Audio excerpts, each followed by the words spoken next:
Hi, இன்றைக்கி cooking video இல்லை, அதுக்கு பதிலாக ஒரு அன்பாக்சிங் வீடியோ மாதிரி பார்க்கலாம். நான் இன்றைக்கி அமேசான் ஃப்ரெஷ்லேருந்து ஒரு சில க்ராசரி ஐட்டம்ஸ்லாம் ஆர்டர் பண்ணியிருந்தேன். அதெல்லாம் அன்பாக்ஸ் பண்ணி பார்க்கலாம். கோதுமை மாவு, ரவை, டிஷ்வாஷ் லிக்விட், அதாவது விம் லிக்விட் இதெல்லாம் ஆர்டர் பண்ணியிருந்தேன். நான் ஃபஸ்ட் டைம் இந்த மாதிரி க்ராசரிஸ்லாம் ஆர்டர் பண்ணுறேன். எப்படி இருக்கும் அப்படின்னு சொல்லிட்டு ரொம்பவே யோசித்தேன். ஆனால் ரொம்ப பர்ஃபெக்டாக டெலிவரி பண்ணியிருந்தாங்க. எந்த ஒரு டேமேஜு, லீக்கேஜ் எதுவுமே இல்லை. ரொம்பவே நல்லா டெலிவரி பண்ணியிருந்தாங்க. அண்ட் செகண்ட் டேவுமே நான் கொஞ்சம் ஆர்டர் பண்ணியிருந்தேன். அதெல்லாம் பார்க்கலாம். நான் வீட் ப்ரெட்டு, ஸ்கிம்டு மில்க்கு, கொஞ்சம் சோப் இதெல்லாம் ஆர்டர் பண்ணியிருந்தேன்.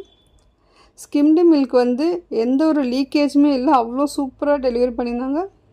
அண்டு ப்ரெட்டுமே நசுங்காமல் அவ்வளோ பர்ஃபெக்டாக டெலிவரி பண்ணியிருந்தாங்க. இந்த மாதிரி யூஸ்ஃபுல் வீடியோஸ் பார்க்க பிடிக்குன்னா வீடியோ லைக் பண்ணிவிட்டு சேனலை சப்ஸ்கிரைப் பண்ணிவிடுங்க. தேங்க்யூ.